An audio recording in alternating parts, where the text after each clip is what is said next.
भारत यह सिर्फ एक देश नहीं है, बल्कि हजारों साल पुरानी एक महान सभ्यता है। यहाँ की मिट्टी में इतिहास की अनगिनत कहानियाँ छुपी हुई है। यह वह भूमि है जहाँ ज्ञान, संस्कृति, धर्म और विज्ञान ने जन्म लिया और पूरी दुनिया को दिशा दी।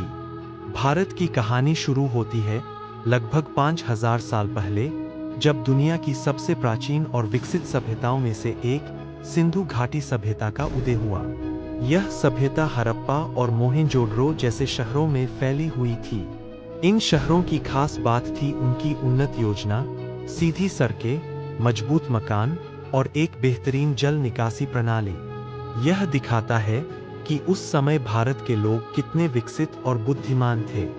लेकिन समय के साथ यह महान सभ्यता धीरे धीरे खत्म हो गई। इसके पीछे कई कारण माने जाते हैं, जैसे प्राकृतिक आपदाएं, जलवायु परिवर्तन या नदियों का रास्ता बदल जाना। इसके बाद शुरू हुआ वैदिक काल। इस समय ऋग्वेदा जैसे पवित्र ग्रंथों की रचना हुई। समाज में धर्म और परंपराओं का विकास हुआ। इसी काल में यज्ञ, मंत्र और आध्यात्मिक विचारों का जन्म हुआ। धीरे धीरे भारत में कई छोटे छोटे राज्य बनने लगे। इन राज्यों के बीच युद्ध भी होते थे और गठबंधन भी। फिर इतिहास में आया एक शक्तिशाली साम्राज्य, मौर्य साम्राज्य। इस साम्राज्य के सबसे महान राजा थे अशोका। उन्होंने पूरे भारत को एकजुट करने का प्रयास किया। लेकिन उनकी जिंदगी का सबसे बड़ा मोड़ आया कलिंगा वॉर के बाद। इस युद्ध में लाखों लोग मारे गए। यह दृश्य देखकर अशोक का दिल बदल गया। उन्होंने हिंसा का रास्ता छोड़ दिया और बौद्ध धर्म अपना लिया। इसके बाद उन्होंने शांति, प्रेम और अहिंसा का संदेश पूरे देश और दुनिया में फैलाया। इसके बाद आया गुप्त काल, जिसे भारत का स्वर्ण युग कहा जाता है।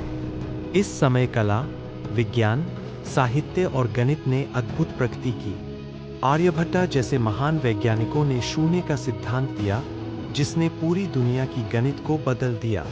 इस समय भारत में शिक्षा का भी बहुत विकास हुआ। नालंदा यूनिवर्सिटी जैसे महान विश्वविद्यालयों में दुनिया भर से छात्र पढ़ने आते थे। समय के साथ भारत में कई राजवंश आए और गए। हर एक ने इस देश की संस्कृति को और समृद्ध किया। फिर भारत में एक नया युग आया, मुगल काल। इसकी शुरुआत बाबर ने की। इसके बाद अकबर जैसे महान शासकों ने भारत को एकजुट किया। अकबर अपनी न्यायप्रियता और धार्मिक सहिष्णुता के लिए जाने जाते थे। उनके समय में भारत में शांति और समृद्धि का वातावरण था। मुगल काल में कला और वास्तुकला का भी खूब विकास हुआ। इसी समय ताजमहल जैसे अद्भुत स्मारक बनाए गए।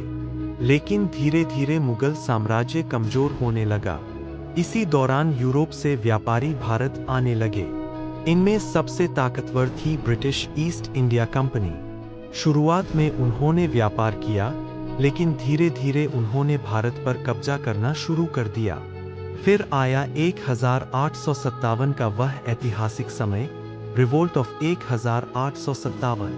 यह भारत का पहला स्वतंत्रता संग्राम था। इसमें सैनिकों और आम लोगों ने अंग्रेजों के खिलाफ विद्रोह किया। हालांकि यह सफल नहीं हुआ, लेकिन इसने आज़ादी की चिंगारी जगा दी। इसके बाद शुरू हुआ एक लंबा संघर्ष, स्वतंत्रता आंदोलन। इस आंदोलन का नेतृत्व महात्मा गांधी ने किया। उन्होंने अहिंसा और सत्याग्रह का मार्ग अपनाया। उनके साथ भगत सिंह, सुभाष चंद्र बोस और जवाहरलाल नेहरू जैसे कई महान नेता जुड़े। इन सभी ने अपने अपने तरीके से भारत की आज़ादी के लिए संघर्ष किया। आखिरकार 15 अगस्त 1947 को भारत आज़ाद हो गया।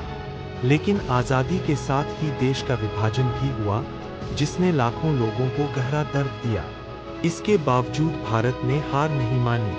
आज भारत दुनिया का सबसे बड़ा लोकतंत्र है। यह देश हर क्षेत्र में तेजी से आगे बढ़ रहा है, चाहे वह विज्ञान हो, तकनीक हो या अंतरिक्ष। इसरो जैसे संस्थानों ने भारत को अंतरिक्ष में नई ऊंचाइयों तक पहुंचाया है। आज भारत चंद्रमा और मंगल तक अपनी पहुंच बना चुका है।